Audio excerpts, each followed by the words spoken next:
হাজারদুয়ারি। আমরা সকলেই জানি যে এই নাম মূলত এর 1000টি দরজার কারণেই রাখা হয়েছে।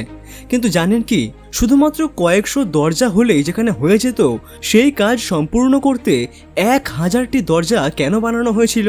আর এই 1000টি দরজার মধ্যেও 100টি দরজা ছিল নকল, মাত্র 900টি দরজাই আসল বানানো হয়েছিল। কিন্তু কেন? আর সব থেকে গুরুত্বপূর্ণ, এই বিল্ডিংটিকে 1824 সালে, মানে আজ থেকে প্রায় 200 বছর আগে প্রচুর টাকা খরচ করে ঠিক কী কাজের জন্য তৈরি করা হয়েছিল?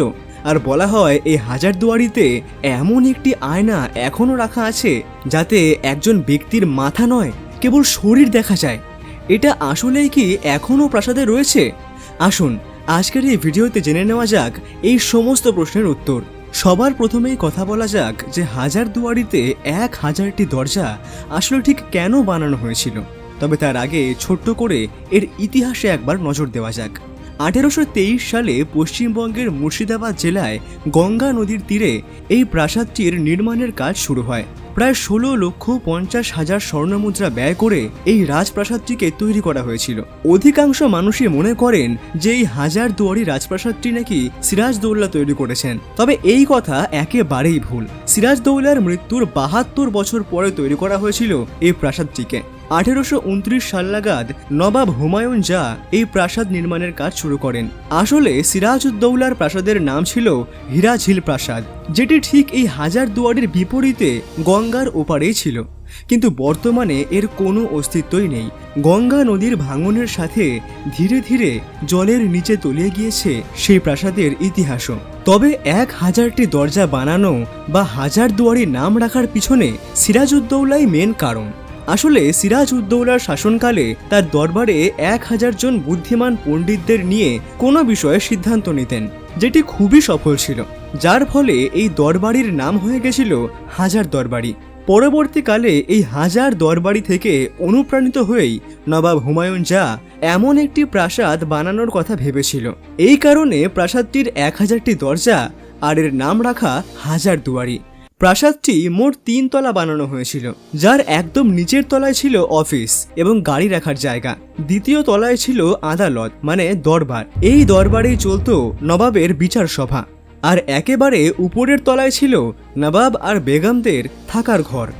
আসুন এবার তাহলে কথা বলা যাক যে 100টি দরজা কেন নকল বানানো হয়েছিল। দেওয়ালের উপর তৈরি করা নকল দরজার নকশা দেখে কোনোভাবেই বোঝার উপায় নেই যে তা নকল। দূর থেকে দেখে সেগুলিকে আসল বলেই মনে হবে। এমনটি দুটি কারণে করা হয়েছিল।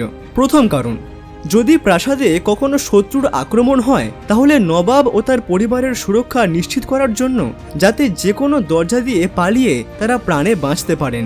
দ্বিতীয় কারণ, সেই সময় প্রচণ্ড চোর ডাকাতের উপদ্রব ছিল। তাই কোনো চোর ডাকাত যদি কোনোভাবে প্রাসাদের মধ্যে ঢুকেও পড়ে, কিন্তু তারা যাতে বেরোনোর সময় ভ্রান্তির মধ্যে পড়ে আর আটকাও পড়ে যায়, সেই উদ্দেশ্যেই 100টি নকল দরজা তৈরি করা হয়েছিল। কিন্তু সেই যুগে এই হাজারদুয়ারি প্রাসাদের ভেতরের দৃশ্য ঠিক কেমন ছিল? প্রবেশ করার সাথে সাথেই আপনি দেখতে পারবেন 2টি গাড়ি, একটি ঘোড়ার গাড়ি এবং একটি উটের গাড়ি। চারিদিকে পর্দা দেওয়া ঘোড়ার গাড়িটি ব্যবহার করা হতো বিশেষ করে মেয়েদের জন্য। অন্যদিকে খোলা উটের গাড়ি ব্যবহার করা হতো পুরুষদের যাতায়াতের জন্য। প্রাসাদের ভিতরের ঘরে রাখা আছে অদ্ভুত একটি আয়না। কেন অদ্ভুত? আসলে এই আয়নার সামনে দাঁড়ালে কোনো মানুষের মাথা বাদে সমস্ত শরীর দেখা যাবে।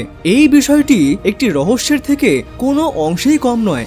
যদিও বিজ্ঞানীরা বলেছেন এই আয়নাটি একটি বিশেষ ধরনের কাঁচ দিয়ে এবং বিশেষ কোনো এক অ্যাঙ্গেলে তৈরি করা হয়েছিল। হাজারদুয়ারির ঠিক অপর দিকে রয়েছে ইমামবাড়া। এটিকে মনে করতে পারেন এক প্রকার শান্তিপ্রিয় সামাজিক মিলনস্থল। এটি হলো এশিয়ার মধ্যে সবচেয়ে বড় এবং দীর্ঘ ইমামবাড়া। শুরুতে এটিকে চন্দন কাঠ দিয়ে তৈরি করা হয়েছিল, যেটি সম্পূর্ণ পুড়ে ছাই হয়ে যায়। এরপর নবাব ফেরাদুন জাহ 1846 সাল নাগাদ আবার নতুন করে ইট, বালি, পাথর দিয়ে এটিকে নির্মাণ করেন। এরপর 1947 সালে দেশ স্বাধীনের পর 1985 সাল নাগাদ ভারতের সেই সময়ের প্রধানমন্ত্রী রাজীব গান্ধী এই জায়গাটিকে সাজিয়ে গুছিয়ে একটি সংগ্রহশালা বা মিউজিয়ামে পরিণত করেন। তথ্য অনুসারে প্রতি মাসে প্রায় 30,000 মানুষ এখানে ঘুরতে আসেন। এই ছিল বাংলা এবং বাঙালির গর্ব হাজারদুয়ারির সম্পর্কে যাবতীয় তথ্য। আপনি কি কখনো এই জায়গায় বেড়াতে গিয়েছেন? কমেন্ট করে আমাদের অবশ্যই জানান। ধন্যবাদ।